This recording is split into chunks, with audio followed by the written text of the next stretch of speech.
మనం నిన్న తీన్మార్ మల్లన్నకు సంబంధించి వీడియోలో సరే ఆ పాలూరు రామకృష్ణ ఎవరైతే ఉన్నారో బీసీఎఫ్ ప్రెసిడెంట్ ఆయన నిన్న నాతో మాట్లాడి ఏమన్నాడంటే నేను ఎవరో తెలియదని మాట్లాడుతూ ఉన్నాడు మల్లన్న. ఒకసారి నేను ఎవరో తెలుసో తెలియదో ఓన్లీ ఇది చూసినాక చెప్పండి అని చెప్పి ఆయన నాకు ఒకటి పంపించిండు. దాన్ని మేము మీకు చూపిస్తా. ఆయన మా పార్టీని గుంజుకోవడానికి ట్రై చేసిండు, మోసం చేసిండు, నమ్మబలికిండు అనే మాటలు ఏవైతే ఉన్నాయో వాటిని నేను కూడా ఫస్ట్ డినే చేసిన. మీరు నమ్మిండ్రా, ఆయన నమ్మించిండా, మీద తప్పు ఆయనదా తప్పు అట్లా మాట్లాడినా. అయితే ఇక్కడ ఆయన కోసానికి ఒక పోస్ట్ను కూడా క్రియేట్ చేసిండు ఆయన, నేషనల్ ఎగ్జిక్యూటివ్ ప్రెసిడెంట్ అని. అయినప్పటికీ కూడా ఆయనతో చేసిన కన్వర్జేషను ప్లస్ ఆ స్క్రీన్ షాట్స్ నా దగ్గర కొన్ని ఆయన కాల్స్ కూడా ఉన్నాయి. వాళ్ళ ఇంటికి కూడా పోయిండు మల్లన్న. బట్ సరే ఇలా ఆయన స్ట్రాటజీగా మేబీ నాకు ఎవరో తెలియదు అని ఆయన అంటే అనొచ్చు.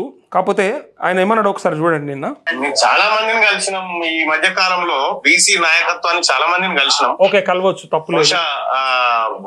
మా వ్యూహంలో భాగంగా మేము అన్ని అడుగులు వేసుకుంటూ వచ్చినాం. అట్లాంటిది ఏమన్నా ఉంటే మీరు ఆ కోణంలో పరిశీలించండి. అంతే. ఆయన చెప్పేది ఏంటంటే మేము చాలా మందిని కలిసినాం, అందులో ఆయన ఒక్కడు, అంతే తప్ప మేము పెద్ద విషయం కాదు అన్నట్టుగా, అంటే తెలియదు అన్నట్టుగా. దానికంటే ముందైతే అసలు ఆయన ఎవరో అన్నాడు. ఇక చూడండి, ఆయన ఎవరు? ఇగో ఇది నేను జస్ట్ ఇది చూపెట్టడానికే ఓపెన్ చేసిన. ఆయన ఎవరో అన్నాడు. మరీ ఇదైతే పనికిరాదు. మల్లన్న నాకు చాలా ఆప్తుడే. నేను వెళ్ళినా, కలిసినా, మాట్లాడినా, ఆయన లైవ్లోకి కూడా వెళ్ళినా. సో అంటే మరీ ఇంతగా కూడా ఉంటుందా రాజకీయంలో అంటే మేబీ ఆయన వర్షన్లో ఉంటుంది. అవతలోని తొక్కకుండా ఎక్కుకుండా పోతే రేవంత్ రెడ్డి లెక్క పైకి వస్తామని అంటే అనొచ్చు. రాజ్యాధికారం రావాలంటే సరే, రాజ్యాధికారం వైపు అడుగులేసేటప్పుడు అన్నీ జరుగుతుండొచ్చు. కానీ మన బీసీనే ఇట్లా వంచడం లేదా మన బీసీనే అవమానం చేయడం అనేది, మనం బీసీలమని చెప్పుకొని రేపు పొద్దుగల ఆ స్థాయికి వెళ్దామని ఎట్లా నమ్మమలుకుతాము, ఎట్లా నమ్ముతాము? మరి మీ ఆశయాన్ని శంకించాల్సిన పరిస్థితి వస్తుంది కదా. ఒక బీసీ నాయకుడిని, ప్రెసిడెంట్ని ఎస్ కలిసినాం, నీకు ఉన్నది ఉంటే చెప్పనుంటివి, ఏమున్నది, ఇది దొరతనంలాగా కనిపిస్తుందని అంటూ ఉన్నారు పబ్లిక్. ఎందుకంటే నేను కలిసిన ఈ భాగంలో మేము బీసీలందరినీ కలుపుకపోయే భాగంలో చాలామందిని కలిసినాం, పార్టీలకు కూడా ఆహ్వానించిండు. బట్ నాకు ఆ పార్టీ విధానాలు లేకపోతే నాకేదో సిద్ధాంతాలు నచ్చలేదు కాబట్టి నేను ఆగిపోయినా అని చెప్పడంలో ఒక పద్ధతి ఉంటుండే. ఇక్కడ చూడండి, ఇదేంది, ఇట్లాంటివి సాక్ష్యాలు లేకపోతే ప్రజలు నమ్మరు. ఇప్పుడు ఆయన నాకు ఓపెన్గా ఈ లెటరు పంపించాడు. జనరల్గా అలా పార్టీ ఇంటర్నల్ విషయం, ఇది పంపాల్సిన అవసరం లేదు. బట్ ఆయన కొంత హట్ అయిండు అనిపిస్తుంది. ఇక్కడ చూడండి, BCUF party Shri Teenmar Mallanna member of legislative council అంటూ ఇక్కడ రాసి డీటెయిల్స్. ఇక్కడ subject dear Mallanna garu appointment regarding and to in the light of the decision taken by the working committee of the BC United Front and its affiliated organizations in its meeting on 28 meeting ayindi at Akila Ghanla Telukala Trust Bhavan Hall. You are hereby appointed as executive president of the BC United Front, a political party registered with Chief Election Commission of India, New Delhi. ఇప్పుడు దీన్ని ఏమనాలి, ఆయనకైనా రాసుకున్నాడు అనాలా, పిచ్చిలేసి రాసుకున్నాడు అనాలా, తెలివక రాసుకుంటాను అలా ఏమనాలి? మరి ఇప్పుడు ఎలక్షన్ కమిషన్ కూడా సేమ్ రాసిండు. నేనేమంటా ఉన్నా అంటే మల్లన్న ప్రయత్నంలో తప్పు ఉందని నేను అన్నా. ప్రయత్నం కరెక్ట్ ఉండొచ్చు, కానీ వెళ్తున్న మార్గం కూడా చూసుకోవాల్సి ఉంటుంది. ఇక్కడ ఎవరిని అవమానిస్తున్నాము, ఎవరిని ఇబ్బంది పెడతా ఉన్నాము. మరి నీకు నచ్చకపోతే నాకు నచ్చలేదు, పీటల మీద పెళ్లిలా అయిపోతే పెద్ద విషయమా? అన్నీ అనుకుంటాం, పత్రికలు రాసుకుంటాం, పండుగలు వేసుకుంటాం, అన్ని తయారుంటాయి.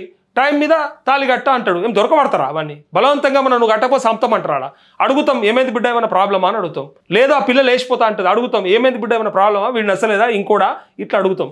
లేదా ఏదో ఒక రకంగా మాట్లాడతాం. కానీ దానికే మొత్తం ఇక నువ్వు ఎవరో తెలియదు, పత్రిక రాసుకుని తప్పు, అసలు నేను కలవలేదు, నిజంగా అసలు పందిరేసిన తప్పు, ఇవన్నీ చెప్తుంటేనే విచిత్రం అనిపిస్తూ ఉంది. పీటల మీద పెళ్లిళ్ళు అయిపోయినా చెప్పుకుంటారు, అవును అన్నీ అనుకున్నాగానే మిస్ అయిందని. ఇది కూడా అట్లా చెప్తే అయిపోయేదానికి రామకృష్ణ ఎవరు అంటే ఎంత అవమానించినట్టు పెద్ద ఆయన్ని. నాకు ఆ పెద్ద ఆయన మీద ఏం సాఫ్ట్ కార్నర్ లేదు, నాకు మల్లన్ననే ఎక్కువ ఇంకా ఈయనకంటే కూడా. కానీ ఇటువంటి వాటి వల్ల తగ్గిపోతుంది మన ప్రజల్లో ఉన్నటువంటి ఏదైతే నమ్మకం ఉందో, ఆ విశ్వాసం ఉందో తగ్గిపోతుంది, కోల్పోతారు. ఇక్కడ చూడండి, ఇంకా ఇంత క్లియర్గా ఆయన you will be head of, ఇక్కడ రాసండి, ఇక్కడ head of the political party to next to the president. ఆయన డైరెక్ట్ ఇది కూడా చెప్పిండు, ప్రెసిడెంట్ తర్వాత నువ్వే అని కూడా రాసిచ్చిండు.